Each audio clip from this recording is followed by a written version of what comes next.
"Strike her again," said the young woman in the gray silk gown, stepping between the raised hand and the kneeling maid, "and you will do it through me." The whole east end of the Marrowgate ballroom stopped breathing at once. Gideon, 7th Duke of Bracken, had been standing above it all on the gallery stair, with a glass of wine he had no intention of drinking. And for the first time in 11 tedious seasons, something in a London ballroom made him set the glass down. Below him, the tableau held perfectly still, as though a painter had ordered it. Lady Corisande Ilminster, the diamond of the season, stood with her arm lifted, and a wine stain blooming down the front of her white gauze like a wound. At her feet, a maid in Marrowgate black knelt among the wreckage of a tray, ratafia glasses shattered on the parquet, her cap knocked crooked, one hand pressed to a cheek that had already been struck once. And between them stood the third woman, the one in the plain gray silk that had been turned and retrimmed at least twice, her chin level, her hands loose at her sides, entirely unafraid. Gideon knew every face in that room, and he did not know hers. "Move," Lady Corisande said. "No. Do you know who I am?" "I know that you are standing over a girl who is bleeding," the woman in gray said. "That tells me a great deal more than your name does." There was a sound from the watching crowd, a soft collective intake, the noise 100 people make when they realize they are about to witness a ruin. Gideon came down 2 steps without deciding to. Lady Ilminster arrived then, sailing through the parted guests, plumes trembling with the speed of her outrage. "Corisande, what is this?" "This creature," her daughter said, pointing, "has laid hands on me." "She has not," said the woman in gray, "though she is welcome to say so if honesty is inconvenient. Your daughter's elbow struck the tray. The tray is not a moral agent. Neither, it seems, is your daughter." Someone laughed.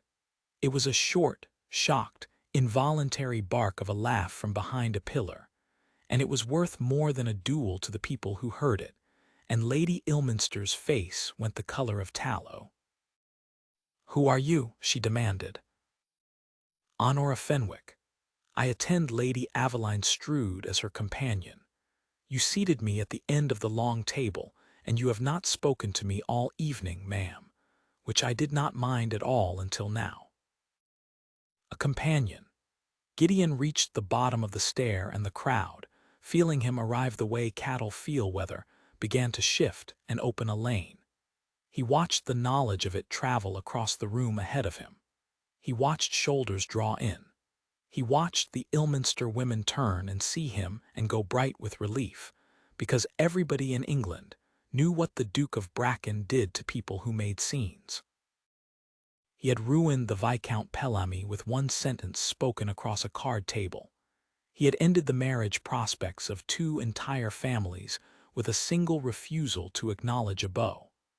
He had been given a name for it in the clubs, the verdict, because when Bracken pronounced upon a person, that person's letters stopped being answered by Friday. He had not asked for the reputation. He had certainly never corrected it. "Your Grace," Lady Ilminster said, and dropped into a curtsy so deep it was nearly a collapse. "Forgive us. A servant's clumsiness and a nobody's insolence. She will be removed at once." Gideon did not look at her. He looked at the maid on the floor. "Stand up," he said. The girl scrambled, shaking, and Miss Fenwick's hand came under her elbow to steady her. And Gideon noted that the hand, the steadiness of it, the way she did not glance at him for permission first. "Your name," he said to the maid. "Susanna Pike, Your Grace," barely a whisper. "How long in this house?" 4 years, Your Grace." "How many times struck in 4 years?" The silence that followed had a texture. Susanna Pike's eyes went to Lady Ilminster and stuck there, and every person in that ballroom understood the answer perfectly, without a syllable being uttered. "That will do," Gideon said. He turned at last to Lady Ilminster, and he let her see his face, and she stopped smiling. "Your house, madam, is a very fine house. Your suppers are famous. Your daughter has been called the diamond of the season 11 times in print, chiefly by men who owe your husband money." He paused, one heartbeat.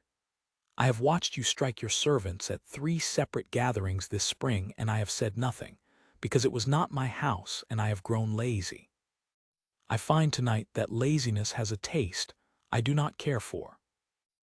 Your Grace, Miss Pike leaves your employment tonight and enters mine at double her wage, with a character written in my own hand." He said it as flatly as a man reading a bill of lading. "You will pay her the quarter you have withheld. My steward will call at 11 tomorrow. If he is not received, I shall be obliged to explain the matter at White's, at some length, to a great many people who are already curious." Lady Ilminster made a sound. "And Corisande," Gideon added, "will apologize." The girl's chin came up. She was very beautiful and very young, and had never in her life been told to do a thing twice. To a maid. "To both of them," Gideon said. "You struck one and slandered the other. Choose your order." "I will not." "Then you have chosen," he said, and turned his back on her. He had done crueler things with less thought. He knew what that turn of the shoulder meant in that room. He had cultivated the meaning of it for a decade. Behind him, he heard Lady Ilminster begin to plead, and heard her daughter begin to weep with fury. And he did not hear an apology. And by the time he had crossed 6 feet of parquet, the Ilminster season was, in every practical sense, finished. He stopped in front of Honora Fenwick. She was not what the room thought she was. From the gallery he had taken her for 18. Up close she was 4 or 5 and 20, with a plain, clever face, ink on the side of her middle finger, and a small dark mole beneath one eye. Her gown had been good once. Her gloves had been mended with thread a shade too pale. She looked back at him steadily, and Gideon understood with a jolt that she was afraid, properly afraid, her pulse visible at her throat, and had decided that being afraid was not going to govern her. "Miss Fenwick, Your Grace, you knew who I was." "I did." "And you spoke anyway." "I spoke before I knew you were there, Your Grace, which is not courage." Her mouth moved, not quite a smile. "It is only a bad habit that I have never troubled to break." "You expected me to ruin you." "I expect it still," she said. "You have been very kind to Susanna, and I am glad of it, and I notice you have not yet said a word about me." Gideon looked at her for a long moment. In 11 years, no one in a ballroom had told him the truth about what they expected from him, and this woman in a twice-turned gown had done it while her hands were still shaking. "Your godmother," he said. "Lady Strood, where is she?" "By the card-room door, Your Grace, pretending with great energy that she has never met me." "Yes," Gideon said, "she would." He held out his arm. "The next is a quadrille. You will dance it with me." Something crossed her face, not triumph, alarm. "That would be a cruelty," she said quietly. "Explain." "Your Grace, if you dance with me, they will look at me for a fortnight. I have no money, no family living, and a position that depends entirely on nobody looking at me." She did not lower her eyes. "You have just cost Lady Ilminster her season. You cannot also make me interesting. I should like to eat next winter." Gideon had spent his adult life among people who wanted to be looked at more than they wanted air. He stood in the middle of a ballroom, arm out, and found he had no ready answer at all. "Then you refuse me," he said. "I thank you," said Honora Fenwick, "and I refuse you. It is the first sensible thing I have done tonight." She curtsied properly, correctly, with a poor woman's precision, took Susanna Pike by the hand, and walked out of the Marrowgate ballroom through a corridor of staring faces with her back as straight as a rifle. Gideon stood where he was, arms still half raised, while the orchestra found its footing again, and the crowd began to churn with the loveliest scandal of the year. Bracken, Lord Ellick, was at his shoulder, delighted, breathless. What in heaven's name was that? "That," said the Duke of Bracken, "was a woman refusing me in front of 200 people." "You look almost pleased." Gideon retrieved his abandoned wine, considered it, and set it down again untouched. "Find out where she lives," he said. The house was in a narrow street behind Marylebone Chapel, respectable to precisely the depth of its front door and no further, and Gideon's carriage was too large for it. He sent it round the corner and walked back, which he had not done in London in years, and arrived to find a hackney at the curb and a trunk on the pavement in the rain. The trunk was old, roped rather than strapped.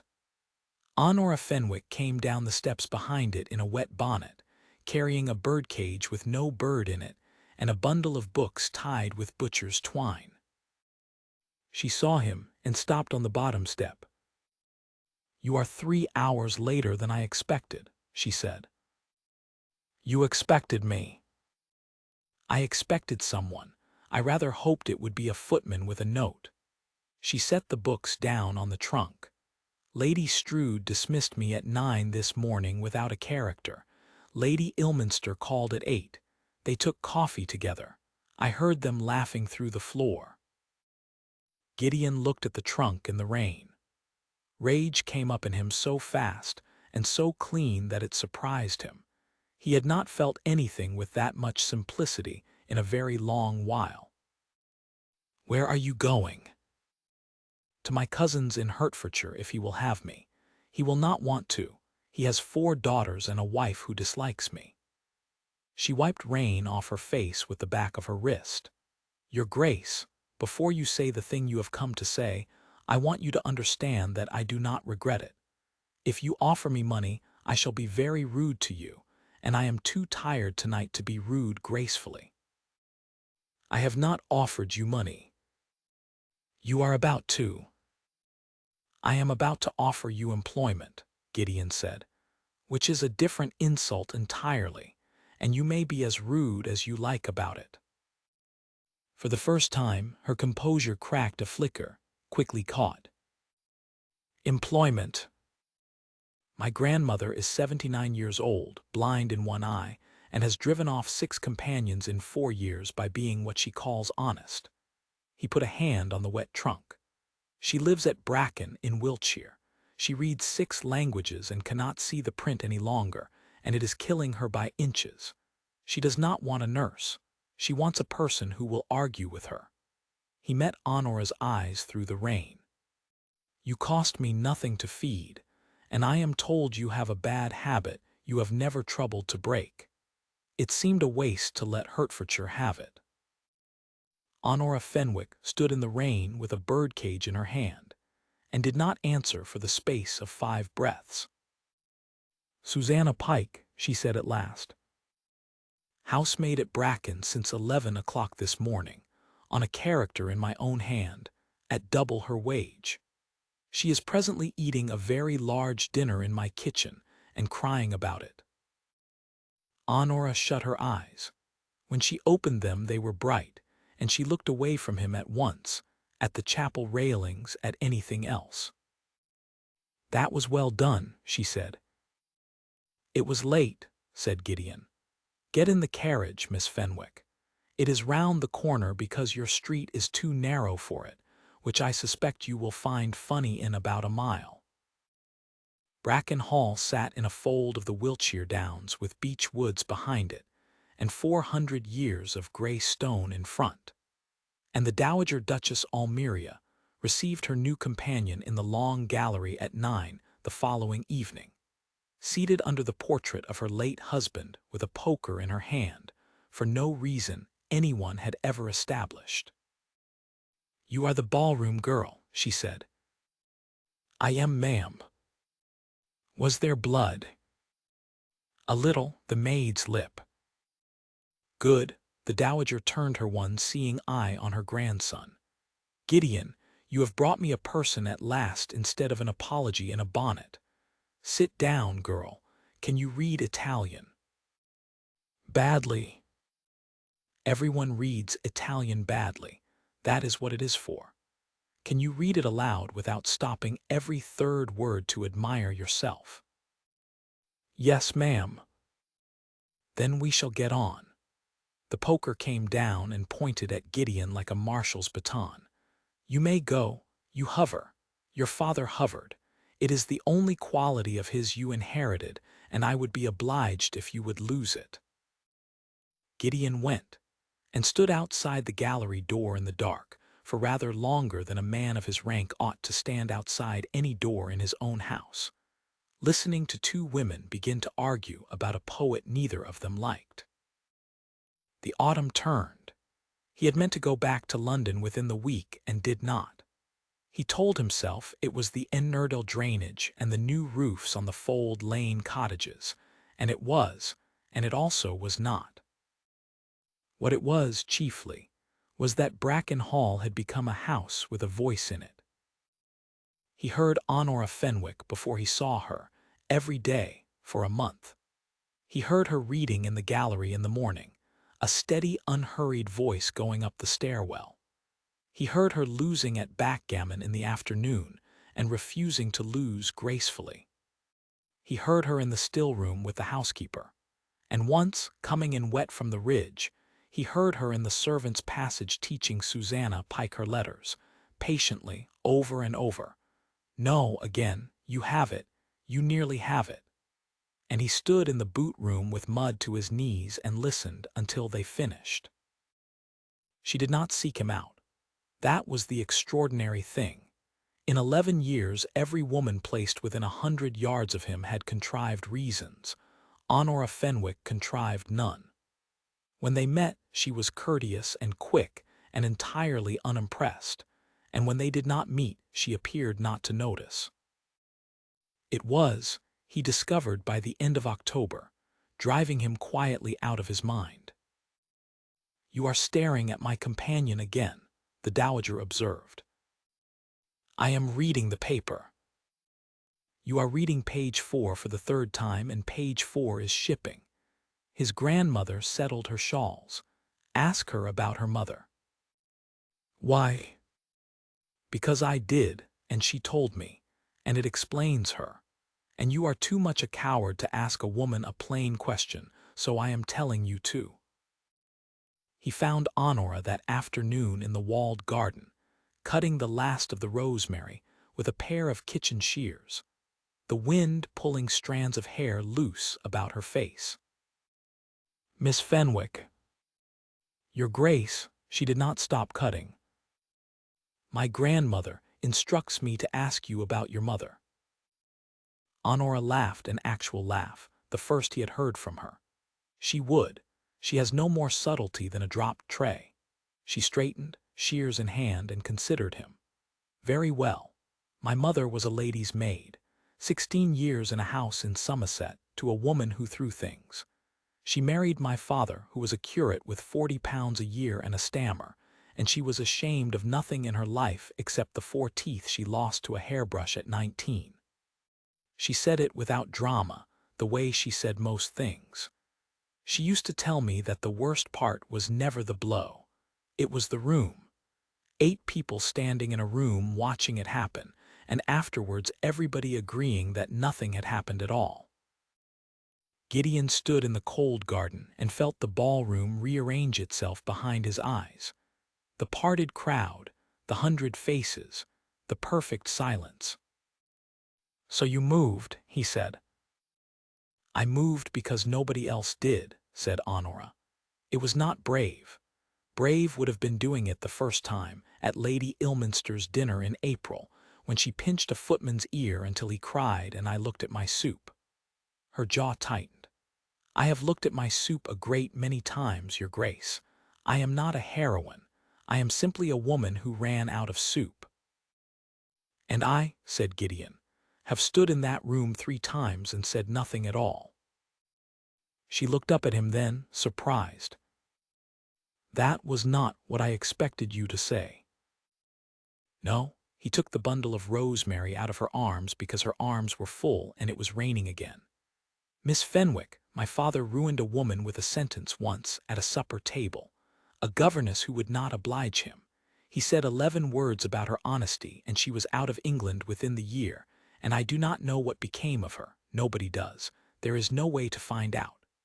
The rosemary smelled sharp and clean in the wet. I was 9. I remember thinking that a sentence was a remarkable thing to own. When I came into the title, I learned that I owned the same one. I have used it perhaps a dozen times, always upon people who deserved it.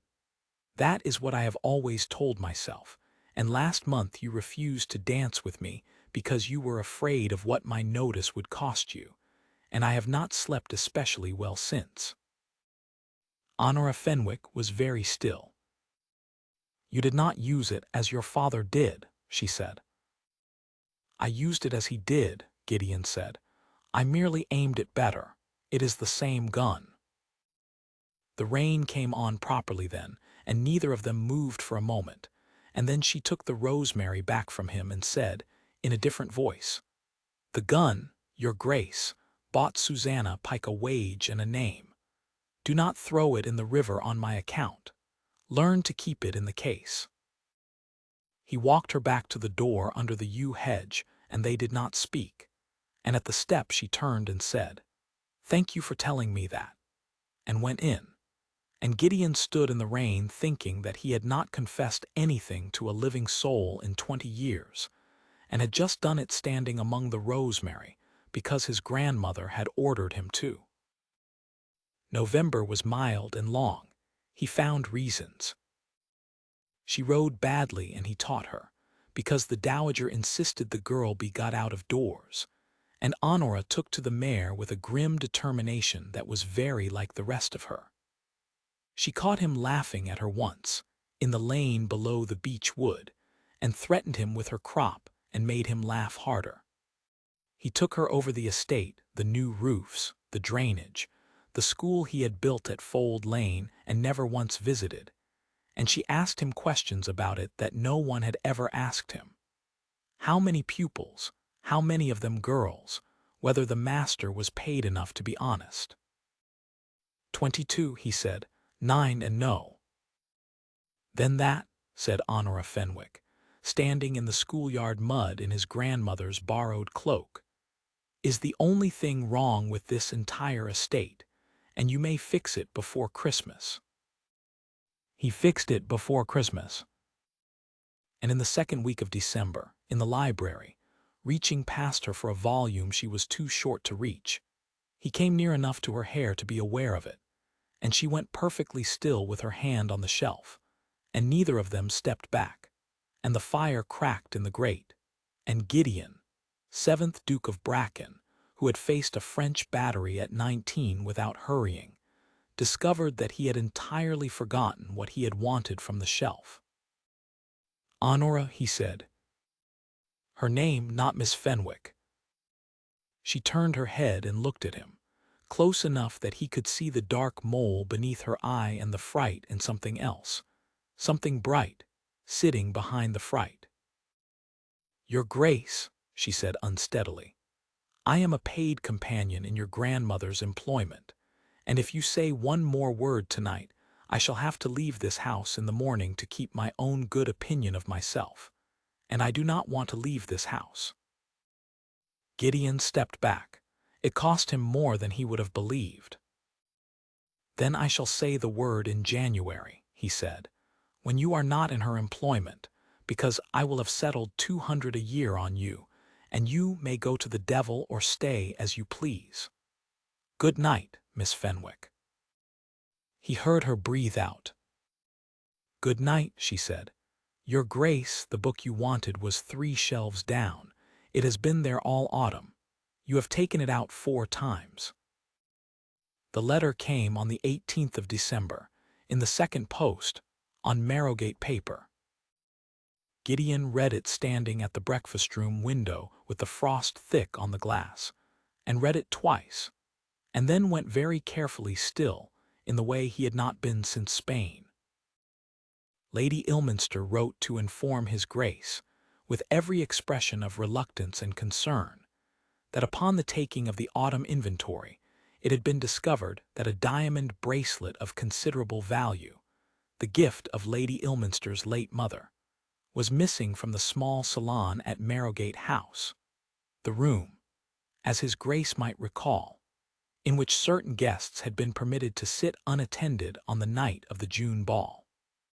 Inquiry had established that only one person present had subsequently left London in circumstances of haste and secrecy, and without a character. Lady Ilminster's man of business had lodged the matter with a magistrate in Bow Street. 2 servants of the household were prepared to swear to what they had seen. It grieved her ladyship beyond measure to think that his Grace's own establishment might be harboring. Gideon set the letter down on the sill. Through the door he could hear Honora reading Italian to his grandmother, badly, cheerfully, stopping to laugh at her own accent, and the old woman rapping the poker on the floor to make her go on. "Wilkes," he said. His steward came. "Your Grace." "The traveling carriage in 40 minutes, and the good horses. Send to Bow Street ahead of us. I want the name of the magistrate, and the name of the man who lodged the complaint. Then send to Marrowgate House, and engage the second footman, the tall one with the burn on his hand, for the 15th of January at £50 a year, and tell him the offer stands whatever he says to anybody about anything." Gideon folded the letter into his breast pocket. "And Wilkes, say nothing whatever to Miss Fenwick." "Your Grace," said Wilkes, hesitating, which he never did, "forgive me. She will hear it from the village within 3 days. Marrowgate's people talk." Gideon looked through the doorway at the woman laughing in the gallery, in the good gray silk, with the winter light on her face. "Then I have 3 days," he said, "to make it a lie." It took him 2 days, and it did not take cleverness. It took money, and a footman with a burn on his hand, and the plain fact that a great house cannot keep a secret from the people who empty its grates. The bracelet had never been in the small salon in June. It had been pledged on the 9th of May, at a pawnbroker's in a narrow court off Cheapside, for £140, against a ticket signed in a hand that had tried and failed to look like a stranger's. The pawnbroker was a careful man who kept a careful book, and he remembered the young lady perfectly, because she had come veiled in a hired hackney and had wept, and had asked him twice whether her mother could find out. There had been a milliner's bill. There had been, behind the milliner's bill, £400 of losses at a card table in Bruton Street that a girl of 19 had no business sitting down at, and a very charming gentleman who had been happy to lend against them.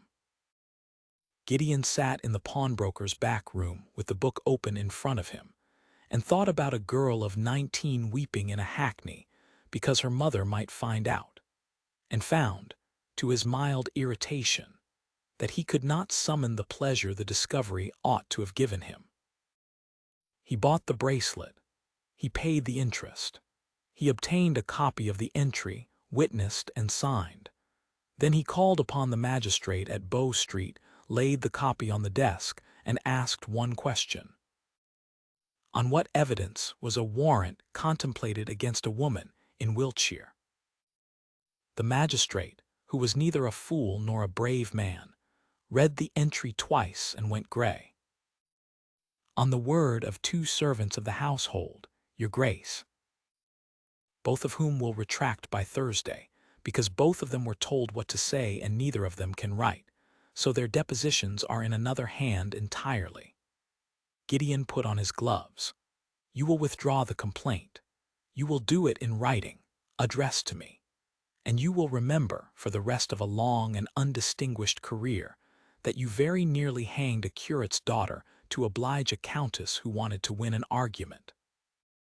He got back to Bracken on the 23rd of December at 4 in the afternoon, in a hard blue frost, and found Honora Fenwick sitting on the trunk in the great hall with her bonnet strings already tied. Something in his chest turned over. "No," he said. "Your Grace," she stood. Her face was perfectly composed and completely white. "Mrs. Fitch heard it in the village on Monday. By Tuesday morning the whole house had it. There is a warrant sworn against me in London for the theft of a diamond bracelet, and your grandmother has been defending me at the top of her voice for 2 days, and I will not let her do that to herself. She is 79. She has a name. I have a trunk." Her hands were shaking on the strings and her voice was not. "I am going to Bow Street myself. Tonight. I would rather walk in than be dragged out of your hall." Gideon crossed the hall, took the bonnet strings out of her hands, and untied them. "You will do nothing of the kind," he said. "Because there is no warrant, there is no complaint, and there is no bracelet except in my coat pocket, where I have been carrying it since Tuesday because I did not trust it to a servant." He put it into her hand. Diamonds, old-fashioned, heavy, cold from the road. Honora looked at it for a long moment. "Where was it?" "In a pawnbroker's window off Cheapside from the 9th of May, Gideon said. "Pledged by Lady Corisande Ilminster to pay for a hat and £400 of card losses, and never redeemed, and never missed until her mother needed a crime with your name on it." She sat back down on the trunk rather suddenly. 19, she said. 19. "She is a horror," said Honora. "And she is 19, and she has been raised by that woman. And I am trying very hard to go on hating her and finding it heavy work." "You need not trouble," said Gideon. "You may leave it to me. I have a considerable talent for it." "That," Honora said, "is precisely what worries me." They went up to London for Twelfth Night, all 3 of them, because the Dowager Duchess Almeria announced that she had not been seen in society since the Regency began and proposed to be seen now, in her mother's emeralds, on her grandson's arm, with her companion beside her, at Lady Renford's rooms in Grosvenor Square, where the Ilminsters were certain to be. "They will cut her," Gideon said. "They will try," said his grandmother, "and I shall be standing next to her, and I am very old and very rich, and I have outlived every person in that room who might have frightened me. Put the emeralds on, girl. Not on you, on me. You will wear the gray. The gray has been doing excellent work all autumn." They came in at 11. The room did what rooms did when Bracken entered it, the hush, the turn, the little ripple of calculation. And then the hush went on a good deal longer than usual, because on his arm was his grandmother, and beside his grandmother, unmistakably one of the party, was the companion from Marrowgate House about whom all London had been whispering for 3 weeks. Lady Ilminster was at the far end by the fire. Gideon watched her see them. He watched the color leave her, and watched her look for the door, and watched her realize there was no door within reach. He did not raise his voice. He never had needed to. "Lady Renford," he said pleasantly to their hostess, "I am obliged to you. I have been wanting a room with a great many people in it." He drew a folded paper from his coat. "This is a copy of a pawnbroker's entry, dated the 9th of May, witnessed. This is a letter from a magistrate at Bow Street withdrawing a complaint of theft as wholly unsupported. This is the bracelet." He laid it, glittering, on the mantel where every eye in the room could see it. The complaint was sworn against Miss Honora Fenwick, who was in Wiltshire, and who has never in her life been inside the room the bracelet was said to have left. Nobody moved. Somewhere a fan snapped shut like a shot. "Lady Ilminster," Gideon said. "Would you care to tell them where the bracelet was, or shall I?" The Countess's mouth worked. "This is monstrous." "It was in Cheapside," Gideon said, "pledged by your daughter in May to cover £400 lost at cards in Bruton Street to a gentleman I shall name later this evening to her father at some length. You did not know. I accept that you did not know. He let that sit exactly long enough. You knew by Tuesday. You wrote to me on Wednesday. Your daughter told you the truth in your own drawing room, and you sat down and wrote to me on Wednesday anyway, and offered a magistrate 2 servants who cannot write. And you did it because you would rather see a curate's daughter in a cell than admit in this room that you had been wrong in June." Lady Corisande Ilminster began, quite silently, to cry. The room waited. Gideon felt the whole weight of it come to rest on him, the verdict, expected, wanted, 200 people leaning in for the sentence that would finish the Ilminster name for a generation, and he had it ready. It had been ready since Cheapside.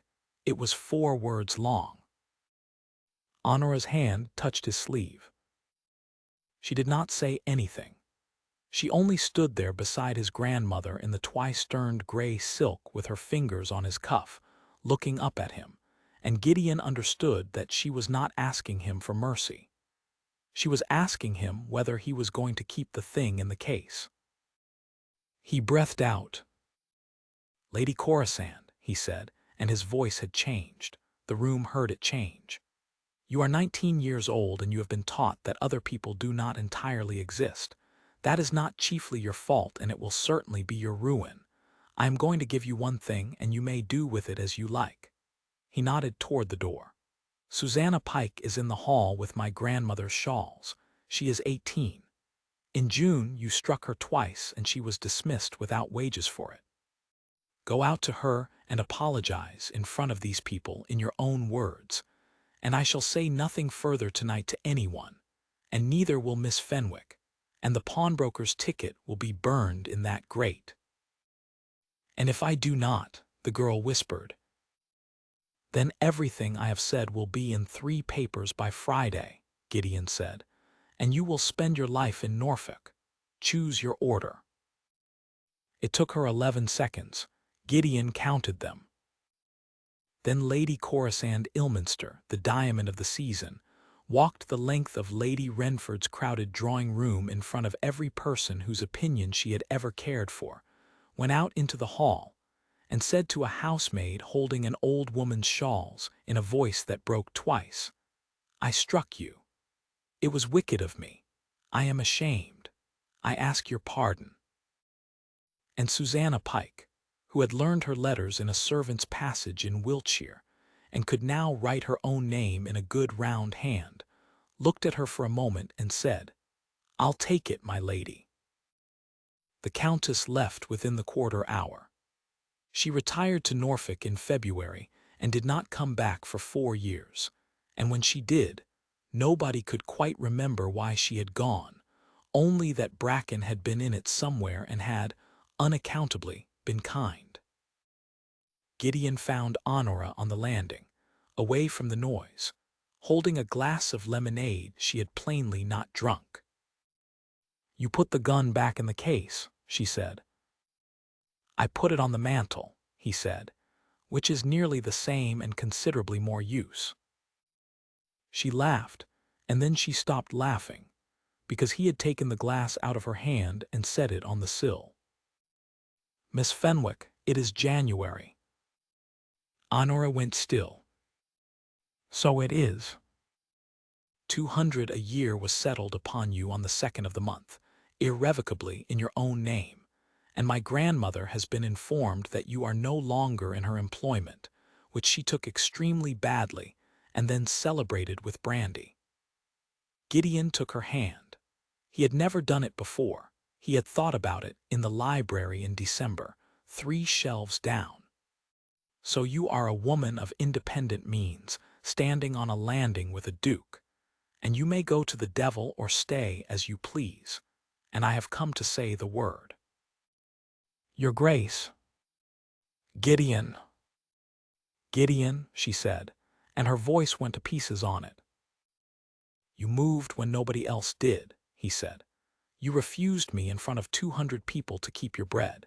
You taught my housemaid to read and my school to pay its master and me to stop admiring my own sentence.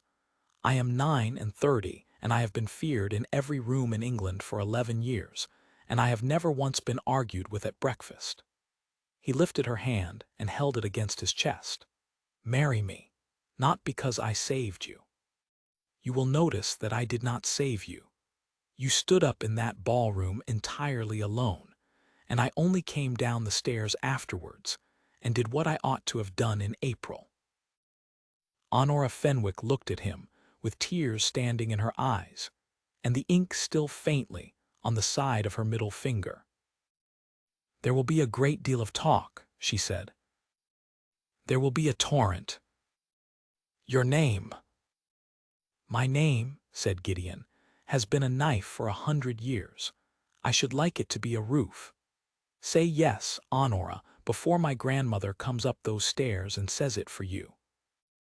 She said yes. She said it twice, because the first time no sound came out. They were married at the little church at Fold Lane at the end of March, with the beech wood coming into leaf and the frost gone out of the ground.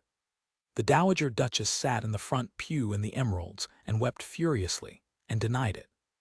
Susanna Pike, upper housemaid, signed her own name in the register as a witness, slowly, in a good round hand, and Gideon watched his wife watch her do it, and thought that he had never seen anything finer in a church. The schoolmaster at Fold Lane was paid £90 a year thereafter, and there were 31 pupils by Michaelmas, and 19 of them were girls. And on winter evenings at Bracken Hall, when the lamps were lit in the long gallery and the wind came off the downs, the 7th Duke of Bracken could be found in a chair by the fire with his coat off and his eyes closed, listening to his wife read Italian aloud, badly, still, cheerfully, stopping to laugh at her own accent, while his grandmother rapped the poker on the floor to make her go on. He had never once told her to stop. He had come, in fact, to think of that voice going up the stairwell as the sound the house had been waiting 400 years to make.